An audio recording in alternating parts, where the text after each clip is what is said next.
What up, y'all? Shotgun Bo here. Been Trump administration on said the that wagon, Dr. not J. drinking, will become the CDC's interim not director smoking, while also running the NIH. being a This good is just the link. American. After if I'm paying, that means we've gone together. Anyways,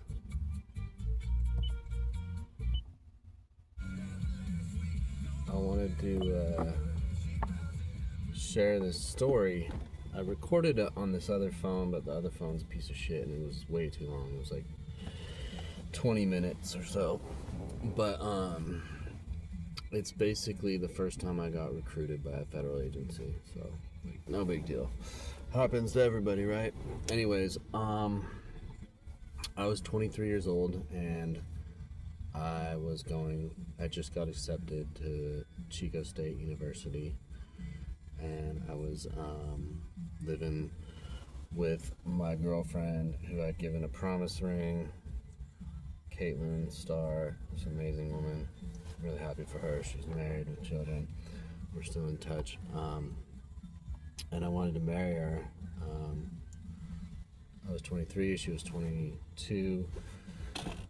And I was looking at buying houses. I was managing a business full-time and going to school full-time. And anyways, I had been to Costa Rica 2 years before, and that's when we met. I had just got back. I met her at my mom. She came for Easter Sunday, and my stepdad always did this. He's Irish Catholic. Always did this huge Easter Sunday, and so Karina, my cousin, had brought Caitlin, and I was like fresh off the boat from Costa Rica. I was all tan and fucking whatever, and we just like hit it off. I took him to Sacramento to my art show, and I ended up having a romance with her over a few months, and finally she was like, why don't you just move to Chico? And I was like, all right. So anyways, Karina heard about Costa Rica, and she was already good at Spanish, so she did a semester abroad 2 years later. And so I'm living with Karina, Caitlin, 4 other chicks, and one dude on and off in this fucking huge house right in Chico. And Karina did a semester abroad down in Costa Rica, so we planned it out. We were like, let's fly down there at the end of the semester, right after Christmas, I think. We'll do like New Year's Eve on the beach and everything, and we'll spend that last week with her. And I had been down there 2 years before that, and like MySpace was huge, Facebook was out, it was just starting out. So there was like, I had posted pictures of me down there and shit a little bit. And when I was down there solo, I had this amazing time. I like met these Danish chicks, and they're from Copenhagen, and I like drove them to the Caribbean side, because it's a narrow country, so you can get to the other side of the country in a few hours. So we went over there, and it was sick. I partied with a bunch of locals, and on both sides of Costa Rica. The Caribbean side is very different. It's very Caribbean, and the other side is very like surfer, like Mexico style more. And so anyways, we all fly down, me, Caitlin, Anna, our other roommate, and then Karina was down there. She became a social worker, and then Ben came with us, her boyfriend, who became a lawyer. So like normal but smart people and shit. And we spent the first few nights, we like got wild, and we were like naked on the beach for New Year's Eve and everything. And Caitlin and I had booked this little bed and breakfast, is like before Airbnb, for 2 nights, I think. And we had booked the place out because it was just like bed and breakfast. Like the mom and pops, the husband and wife own the place. They have the main house, and like you go in there for dinner and breakfast and stuff. And then they had like 4 little cabinas, they call them. I think there was 4. But anyways, so we pull in. We're in Costa Rica. We're having a great like few days already, and we had booked the place out and it was like badass. It had this like, we had looked at pictures of it, had like this gardens and grass going out right to the water, and there was like kayaks and stuff, and we had like our own like little beach basically, and we were all super excited. So we pulled up, and I had rented this like 4x4 little Suzuki rental truck, rental SUV thing, and we've been banging that around and stuff, and I'm just hyper aware. I've always been hyper aware. I've had a lot of like young instances happen where I had to drive people to hospitals and do first aid, and had guns pulled on me and shit, all like before I was even like 18, 19 and shit. So I'm just hyper aware. I'm always looking out for other people. And there was a rental car there already. And I was like, that's weird. We like booked this place out, and I saw like the building, the main thing, and I saw like their local little truck and everything, and it was just like a very obvious rental car. And we're walking up, and I like looked, and it was like a hatchback, and there was like all these black like locked Pelican cases in the back, and I was like, what the fuck? Like, not tourist luggage at all, you know. And Ben like kind of checked it out with me, and the girls are just like oblivious. They're like going in. So we go in and we sit down, and we walk in, and actually we didn't even sit down. There was two guys sitting there. One of them's like late 50s, like super tan, just like chiseled, like fucking leather skin and shit, like 5'8" white dude, but all tanned up, and like I think he had a little bit of like a goatee kind of thing, and short shorts, like playing the fucking surfer guy kind of role, but like very obvious, just not whatever. And anyways, the guy next to him was just like full blown cop, like fresh off the fucking boat, corn fed white boy from Nebraska or whatever, like probably joined some alphabet agency, maybe was a cop before that, had a full cop mustache, like blonde hair, late 20s, early 30s, probably early 30s. And so we walk in, and they're like, they kind of nod their heads at me, and they're like, don't even pay attention to the girls. And we sit down, and the woman comes over, and she's like, hola, welcome, bienvenidos, blah, blah, blah. And I speak decent Spanish, like I pass with Mexican Spanish and shit. And I can like order and be like super cordial and talk about basic shit. And so I'm like, oh, you know, yeah, long day, whatever, looking forward to tomorrow. And I was like, oh, you know, cervezas, por favor, and the cena, you know, we'll order some food. And, you know, they were doing like 2 dishes. It was like chicken or fish or something. And Ben, I looked over at Ben, and I cheers him, and he's like he was already like, what the fuck? And he had seen the rental car. And so I look, like, we get the beers, and I'm about to take a swig. I think I took a swig, and like before I even swallowed, I look over, and the guy, the older guy, who was like his apprentice, was working with him or whatever. He's like, hey Charles, how are you doing? And I like set my beer down. I'm like, oh my god, are these guys like recruiting me right now? Like I knew right away what was going on. And I was like, this is fucking weird, like embarrassing for them to do it in front of, you know, 4 other people. And I'm like, hey, how are you guys? And I look over at Ben, and he's kind of mumbling. He's like, what the fuck are these guys? And so I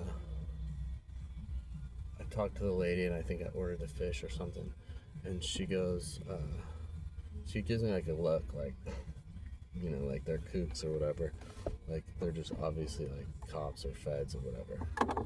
And so the girls start talking and whatever, and he goes, so Charles, yeah, and nobody calls me that. Like, Bo's been my name since birth. It's my legal name is Charles Bo Pollock, because my dad wanted me to have this proper Scottish name or whatever, which is kind of cool. It goes back like 1400 years, and we're related to the Polks, Pollocks, Polks, Pokes, all the same family, which was one of the presidents, and then Robert the Bruce. It goes back to Robert the Bruce, his family. And excuse me. So Anyways, it's like, hey Charles, so how's your trip going? And I was like, yeah, it's good, you know, like I'm here with my lady, like I was planning to marry this chick, you know, build a house or buy a house. I was already looking at buying houses in Chico. Yeah, it's good. My cousin was down here, blah blah. We're just surfing and you know, cruising around. And he goes, oh yeah, you were down here last year too. And then that's when everybody's like, oh wow, so these guys are like following his, you know, vacations or whatever, or, you know, knew whatever. And I'd hung out, drank beers, probably smoked some weed or something with locals or whatever. Like I'm kind of a when in Rome person, but very, very moderate, like when it comes to anything. Like when I was in Europe, I don't know. Anyways, I was like, yeah, it was fun, man. Like it's cool. I like it down here. I'm surfing as much as I can. And he's like, oh yeah, so you plan on coming down here again? And I was like, I don't know, man. Actually, I might be buying a house and working for this company, and I used to own my own company and whatever. And they're like, oh, that's impressive or whatever. They're trying to like sweet talk me a little bit, and I'm embarrassed for them because I was like, I don't know. And he's like, well, what do you think about working for us? And I was like, oh man, I don't know.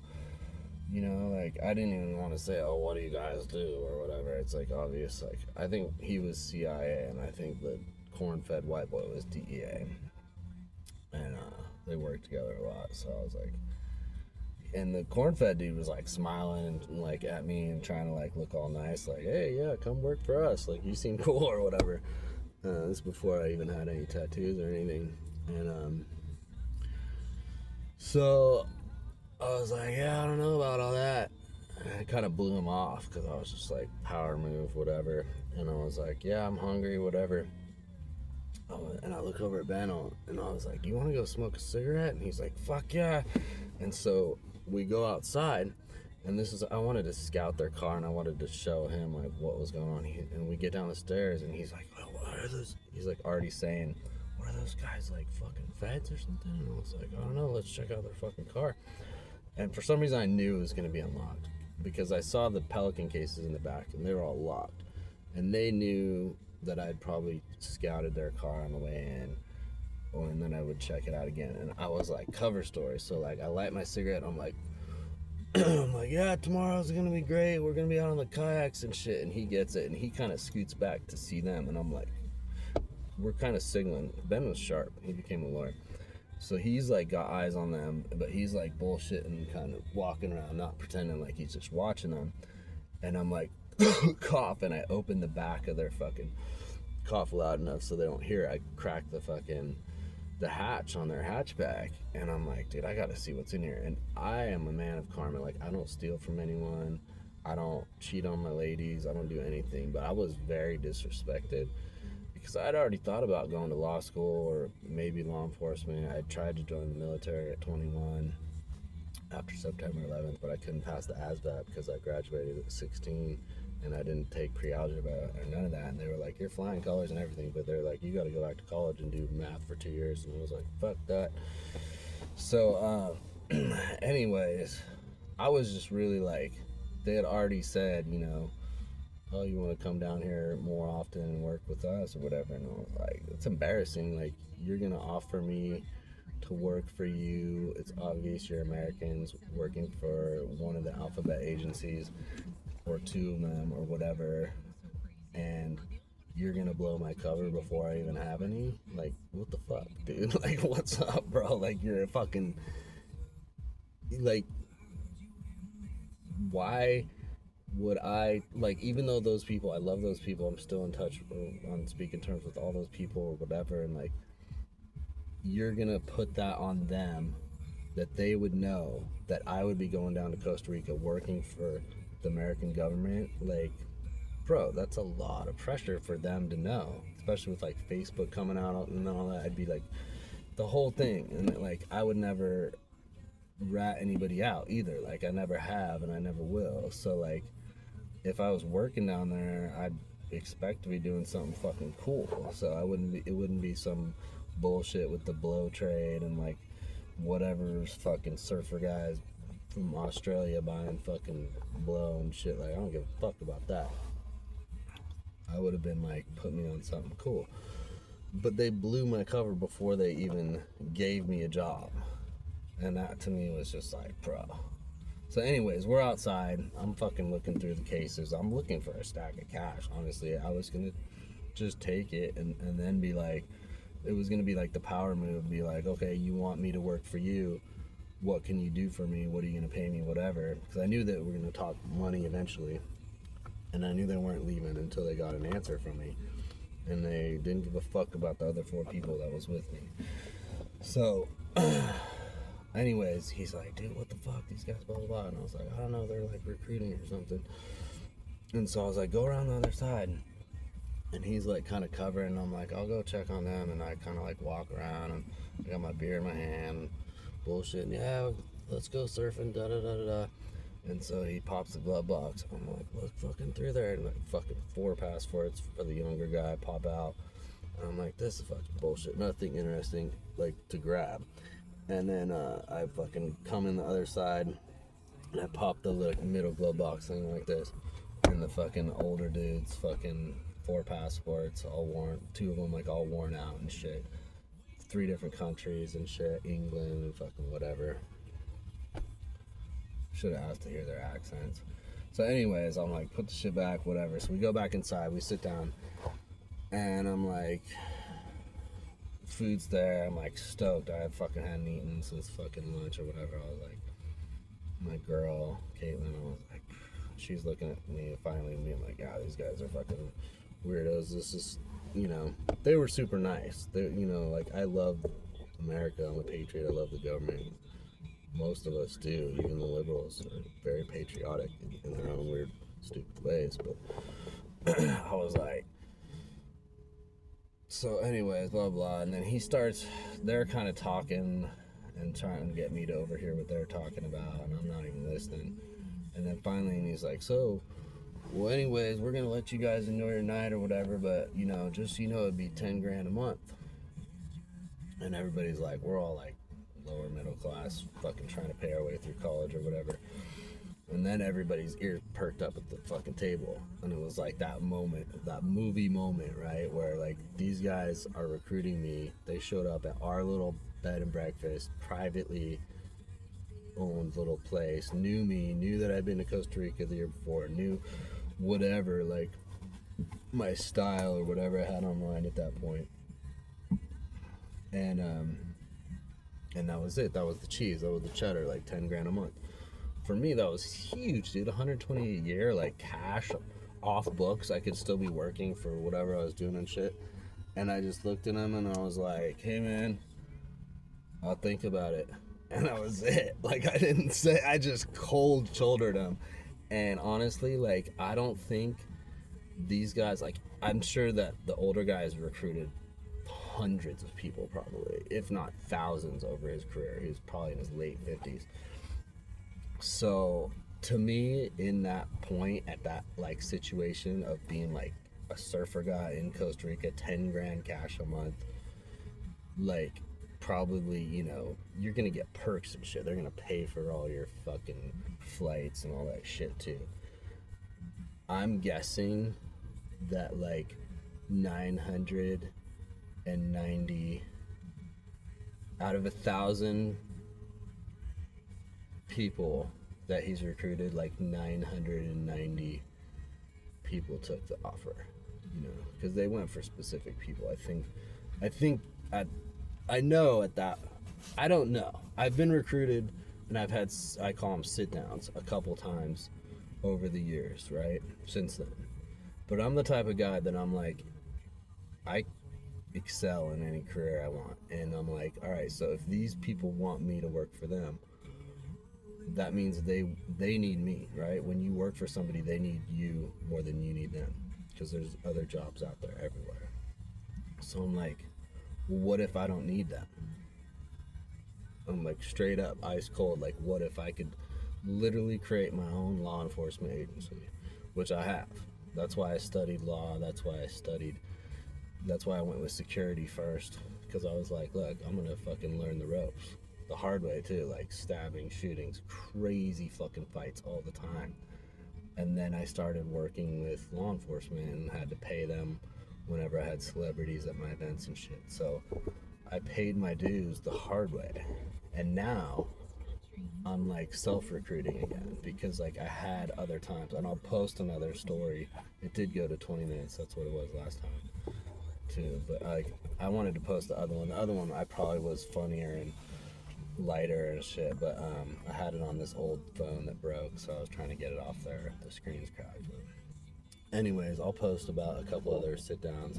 I'm gonna start posting about this book that I'm writing, Blue Collar Batman, about all the different first responder shit and first aid and shit. And I just saw that in Baltimore, the mayor is fucking finally having so much more respect for security and raising all the rates and the hour, like he's putting like minimum hourly shit for security, and there's a union supposedly, but like it's crazy now because we're all armed and shit, you know, and like we're all like bouncers save people's lives every night, like all over the country, like all these things you never hear about on the news where it's the good guy with the gun and shit. That shit happens all the fucking time. It's just our media is so biased and plays a certain thing, you know, and liberals still want to try to take people's guns away and all this stupid shit, and like all this shit's going down, all these wars everywhere. Like, you know, good people are few and far in between in my opinion, but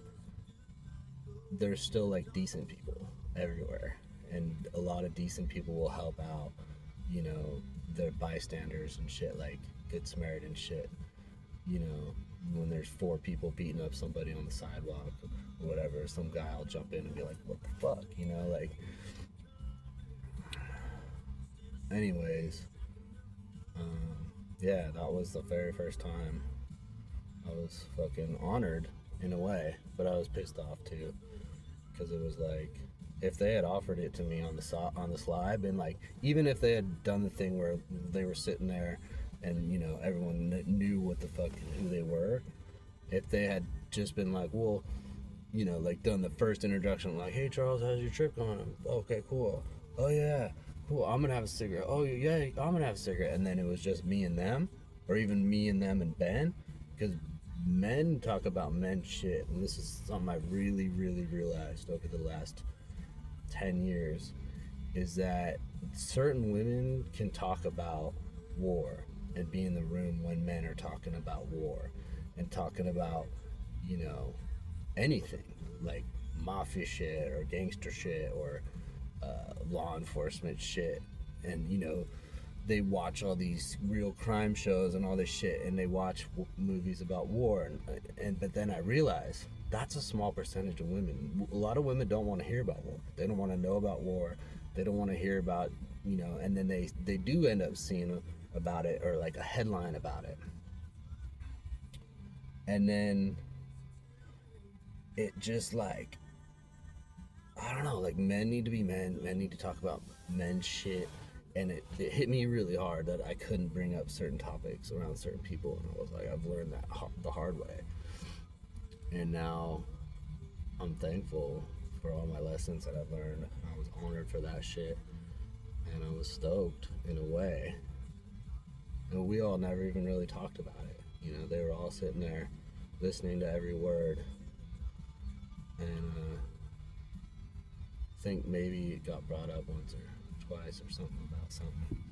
But anyways, yeah, shout out to Karina and Caitlin and Anna and Ben. Ben became a lawyer after that. I wonder if he got recruited. He probably did in some way. But yeah, now I'm kind of self-recruiting, passing out resumes in Washington DC, paid my dues. Going to church right now, 4th week of Lent. I gave up soda, which was harder than giving up beer, surprisingly. Last year I went 28 days without any beer or alcohol. This year I drank, I don't think, during Lent either, but I just love a good Mexican Coca-Cola with some tacos. Something so refreshing about it. They used to have blow in that shit too. You can still buy the old bottles with it. They replaced it with caffeine, fucking whatever. Love y'all. I'll keep posting videos here and there. I don't want to wear y'all out, and there's going to be a bunch. Once I'm traveling internationally, I'm going to be writing the book, and I'm going to be telling the stories, and then dictating it back to text for the book or whatever.